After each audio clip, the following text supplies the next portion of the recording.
우리는 그를 비운의 왕자라고 부릅니다. 하지만 궁궐의 사람들에게 그는 마주치면 죽는 저승사자였습니다.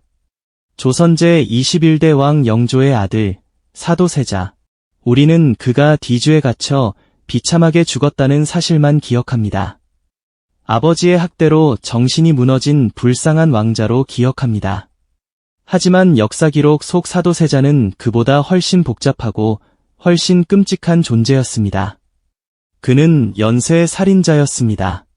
공식 기록에만 100명이 넘는 사람을 죽였고 기록되지 않은 죽음까지 합치면 그 수는 훨씬 더 많았을 것입니다. 오늘 우리는 사도세자를 가해자의 입장에서 동정하지 않을 것입니다. 대신 그의 칼에 죽어간 이름 없는 사람들의 시선에서 이야기를 시작하겠습니다. 궁녀, 내관, 나인들, 매일 아침 눈을 뜨며 오늘은 세자를 마주치지 않기를 일하고 기도했던 사람들, 그들의 공포와 원한, 그리고 아무도 구해주지 않았던 절망의 기록을 지금부터 펼쳐 보이겠습니다. 첫 번째 살인은 1757년 사도세자가 23살 되던 해에 일어났습니다. 그날도 평범한 하루였습니다. 내관 한 명이 세자를 시중 들고 있었습니다. 무슨 이유였는지 정확한 기록은 없지만 세자가 갑자기 화를 냈습니다. 내관은 황급히 무릎을 꿇고 용서를 빌었습니다. 하지만 세자는 칼을 뽑았습니다. 그리고 망설임 없이 내관의 목을 베었습니다. 여기까지는 왕족의 끔찍한 폭력 정도로 이해할 수 있을지도 모릅니다. 하지만 진짜 충격은 그 다음이었습니다. 사도세자는 잘린 목을 들고 사람들이 있는 곳으로 걸어갔습니다. 피가 뚝뚝 떨어지는 머리를 들고 마치 사냥감을 자랑하듯이 궁궐 사람들에게 보여줬습니다. 보아라, 이것이 내 힘이다. 그의 얼굴에는 광기가 서려 있었습니다. 목격자들의 증언에 따르면 세자는 웃고 있었습니다. 사람의 목을 베어 들고 웃고 있었습니다. 그 순간 궁궐의 모든 사람들은 깨달았습니다. 세자는 더 이상 정상이 아니라는 것을, 그리고 누구도 안전하지 않다는 것을. 이 사건 이후 궁궐은 공포에 휩싸였습니다. 내관과 궁녀들은 세자를 피해 다녔습니다. 세자가 있는 전각에는 되도록 가지 않으려 했고 불가피하게 시중을 들어야 할 때는 손발이 떨렸습니다. 하지만 이것은 시작에 불과했습니다.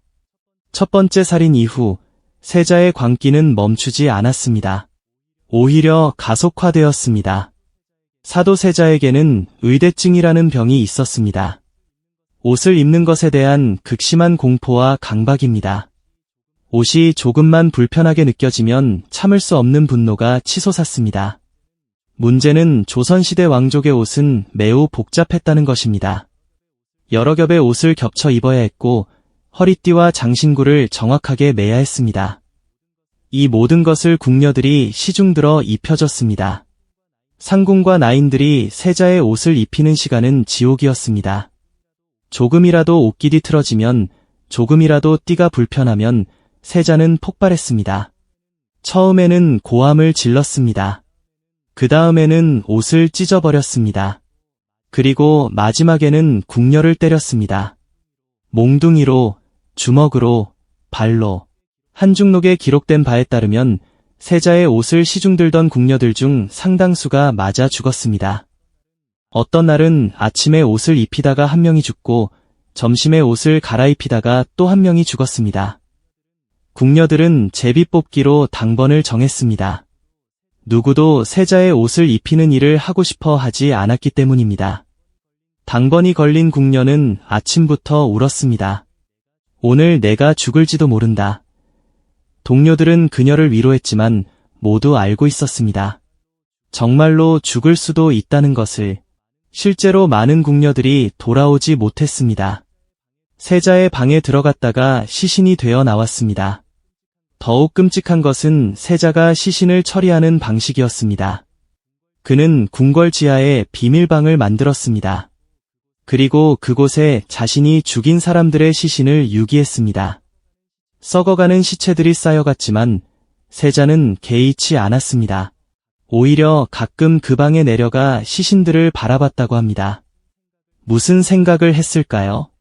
후회, 죄책감, 아니면 자신의 힘을 확인하며 느끼는 비틀어진 쾌감이었을까요? 여기서 한 가지 의문이 생깁니다. 세자가 이렇게 많은 사람을 죽였는데 왜 아무도 막지 않았을까요? 왜 영조는 아들을 제지하지 않았을까요? 답은 간단하면서도 충격적입니다. 영조는 알고 있었습니다. 하지만 침묵했습니다. 영조는 정치적으로 매우 불안한 위치에 있었습니다. 그는 숙종의 후궁소생이었고 형인 경종을 독살했다는 의혹을 평생 받았습니다. 노론과 소론의 당파 싸움 속에서 왕위를 지키기 위해 끊임없이 싸워야 했습니다. 이런 상황에서 세자, 즉 왕위 계승자가 정신적으로 문제가 있다는 것이 밝혀지면 어떻게 될까요? 영조의 정통성 자체가 흔들릴 수 있었습니다. 왕의 아들이 미쳤다면 그 아버지인 왕도 문제가 있는 것 아니냐는 공격을 받을 수 있었습니다. 그래서 영조는 선택했습니다. 침묵을. 신하들이 세자의 살인에 대해 보고하면 영조는 과장된 것이다. 세자가 엄하게 훈육한 것뿐이다. 라고 일축했습니다. 궁녀와 내관 정도는 왕족이 죽여도 큰 문제가 되지 않는다고 여겼습니다.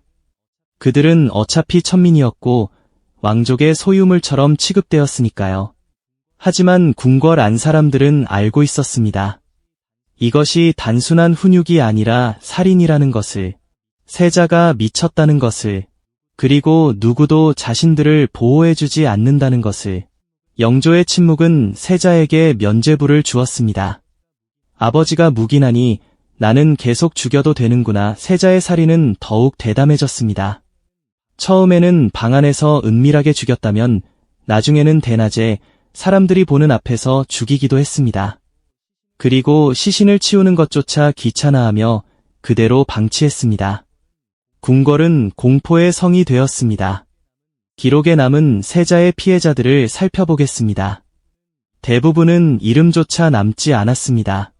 궁녀 1명 사망, 내관 1명 사망 이런 식으로만 기록되어 있습니다. 그들에게는 가족이 있었을 것입니다. 궁궐에 들어오기 전 시골 어디선가 부모와 형제자매가 있었을 것입니다. 하지만 그들의 죽음은 가족에게조차 제대로 알려지지 않았습니다. 궁궐에서 병으로 죽었다는 간단한 통보만 있었을 뿐입니다. 진실을 안 사람들은 입을 다물었습니다. 왕세자가 사람을 죽였다는 것을 밖에 알리는 것은 역모죄에 해당했습니다. 그래서 피해자들의 억울함은 궁궐 안에 갇혔습니다. 몇 가지 구체적인 사례를 살펴보겠습니다. 1760년 어느 날 15살 나인이 세자의 방 청소를 하다가 실수로 붓을 떨어뜨렸습니다. 세자는 그 소리에 놀라 화를 냈고 나인을 몽둥이로 때려 죽였습니다. 15살, 아직 어린아이였습니다. 1762년 여름, 더위를 견디지 못한 세자가 부체질이 약하다며 궁녀를 칼로 찔렀습니다. 궁녀는 며칠간 고통 속에서 신음하다 죽었습니다. 같은 해 가을, 내관 1명이 세자의 기분을 거슬렀다는 이유로 목이 잘렸습니다. 시신은 궁궐 뒤뜰에 버려졌고 개들이 뜯어먹었습니다. 이런 일들이 매일, 매주, 매달 일어났습니다. 한중록의 저자인 해경궁 홍씨는 세자가 죽인 사람이 너무 많아 헤아릴 수 없다고 기록했습니다. 공식 기록에만 100명이 넘습니다. 하지만 비공식적으로 죽은 사람까지 합치면 그 수는 훨씬 더 많았을 것입니다. 어떤 연구자들은 200명에서 300명까지 추정하기도 합니다. 이것은 단순한 왕족의 폭력이 아닙니다. 연쇄살인입니다. 조선시대 최악의 연쇄살인마가 바로 왕세자였던 것입니다. 세자의 아내였던 해경궁 홍씨의 입장에서 이 상황을 바라보면 더욱 비극적입니다. 그녀는 10살에 세자빈으로 간택되어 궁궐에 들어왔습니다. 처음에는 총명하고 예의 바른 남편을 만나 행복했습니다. 하지만 시간이 지나며 남편이 변해가는 것을 목격했습니다. 처음에는 가끔 화를 내는 정도였습니다. 그러다 물건을 집어던지기 시작했습니다. 그리고 어느 순간부터 사람을 때리기 시작했습니다. 해경궁은 남편을 말렸습니다.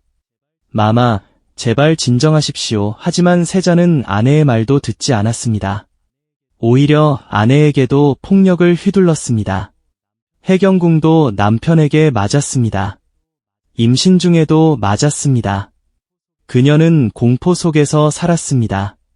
남편이 언제 자신을 죽일지 모른다는 두려움 속에서 더욱 고통스러운 것은 그녀가 이 모든 것을 혼자 감당해야 한다는 것이었습니다.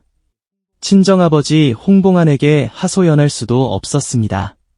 왕세자의 광기를 밖에 알리는 것은 영모였으니까요. 시아버지 영조에게 말해봤자 소용없었습니다. 영조는 아들의 문제를 인정하지 않으려 했으니까요. 해경궁은 완전히 고립되었습니다. 미친 남편과 죽어가는 궁녀들을 보며 아무것도 할 수 없었습니다. 그녀가 할 수 있는 것은 단 하나뿐이었습니다. 살아남는 것, 그리고 자신의 아들 훗날의 정조를 지키는 것. 해경궁은 남편의 눈 밖에 나지 않으려 조심했습니다. 세자가 화낼 만한 일은 절대 하지 않았습니다. 세자가 사람을 죽여도 모른 척했습니다. 그렇게 그녀는 생존했습니다. 하지만 그 대가는 평생 지속된 트라우마였습니다. 남편이 죽은 후에도 해경궁은 악몽에 시달렸습니다. 밤마다 남편이 칼을 들고 쫓아오는 꿈을 꿨습니다. 죽어간 궁녀들의 얼굴이 떠올라 잠을 이루지 못했습니다. 1762년 윤 5월 13일, 마침내 영조는 결단을 내렸습니다. 세자를 뒤주에 가두라는 명령을 내렸습니다. 세자는 저항했습니다. 아버지, 저를 살려주십시오. 하지만 영조는 단호했습니다.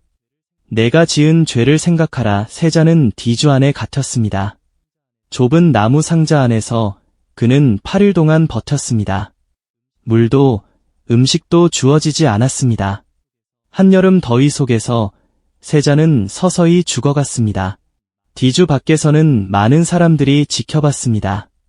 신하들, 궁녀들, 내관들, 그들의 표정은 어땠을까요?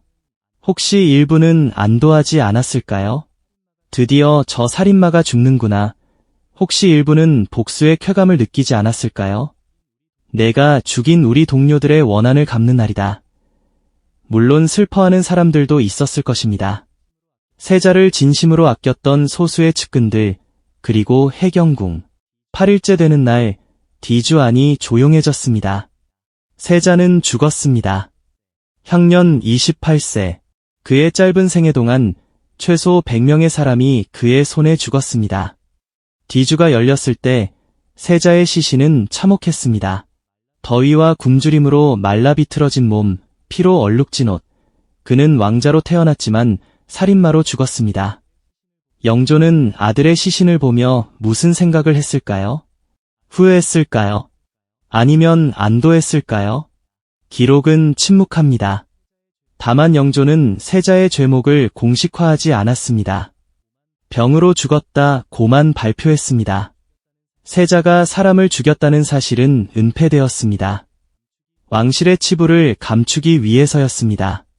세자가 죽은 후 궁궐은 평화를 되찾았습니다. 더 이상 세자의 칼에 죽는 사람은 없었습니다. 궁녀들은 안도의 한숨을 쉬었습니다. 이제 우리는 살 수 있다. 하지만 이미 죽은 사람들은 돌아오지 않았습니다. 100명이 넘는 억울한 죽음. 그들의 이름은 역사에 남지 않았습니다. 그들의 무덤도 제대로 만들어지지 않았습니다. 그저 궁궐 뒤편 어딘가에 몰래 묻혔거나 아예 시신도 찾지 못한 경우도 있었습니다. 그들의 가족들은 평생 진실을 알지 못했습니다. 우리 딸이 궁궐에서 무슨 일을 당한 걸까? 우리 아들은 정말 병으로 죽은 걸까? 의문만 남긴 채 가족들도 세상을 떠났습니다. 진실은 묻혔습니다. 세월이 흐르며 사도세자는 비운의 왕자로 재해석되었습니다. 아버지 영조의 학대 때문에 정신이 무너진 불쌍한 사람, 뒤주에 갇혀 비참하게 죽은 희생자, 그의 아들 정조가 왕이 된 후 아버지의 명예를 회복하려 했었고 이것이 역사의 주류 서사가 되었습니다. 하지만 우리는 질문해야 합니다. 세자가 겪은 고통이 그가 다른 사람들에게 가한 고통을 정당화할 수 있을까요? 그가 아버지에게 학대받았다는 것이 그가 100명을 죽인 것을 용서할 수 있을까요? 가해자이면서 동시에 피해자일 수 있습니다.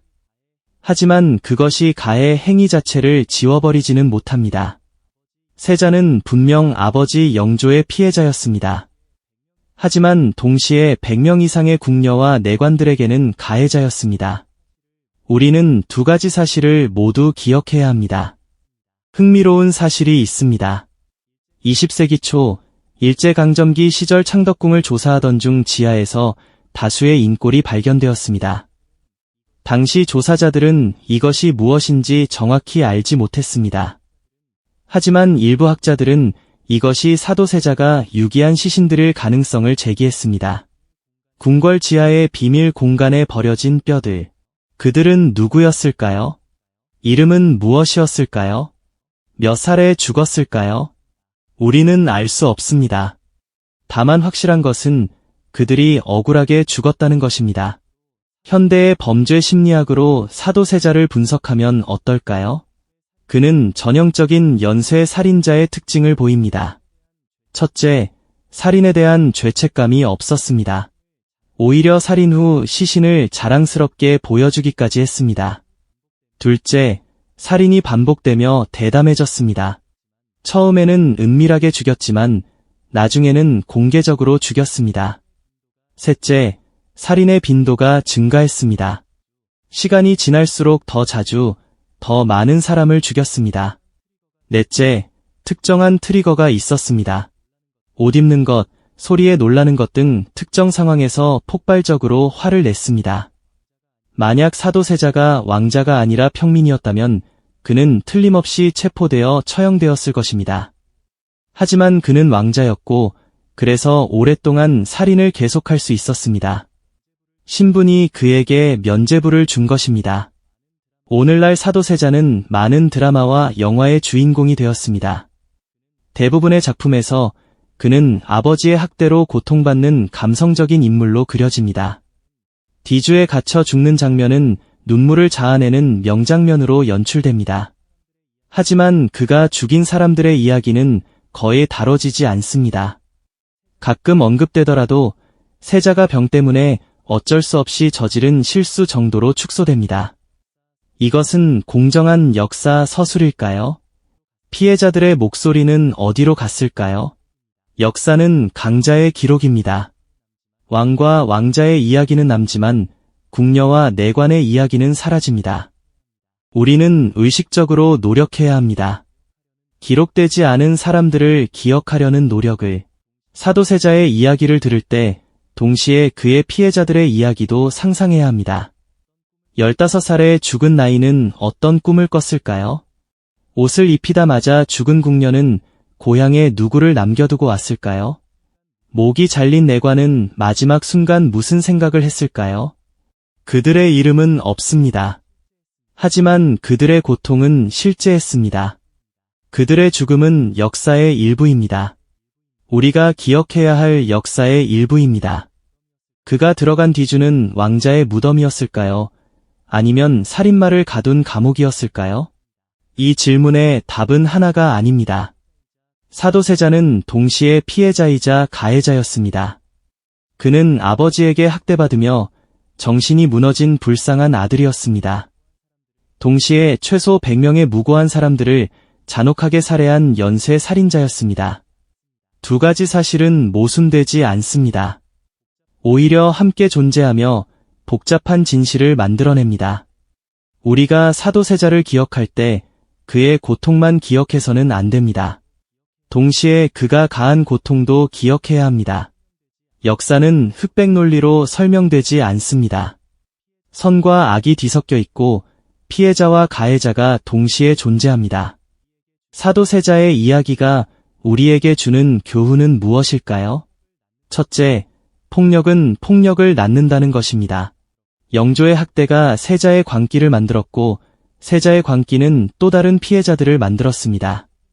둘째, 권력은 책임을 동반해야 한다는 것입니다. 왕자라는 신분이 세자에게 면죄부를 주었고 그래서 더 많은 사람이 죽었습니다. 셋째, 침묵은 공범이 된다는 것입니다.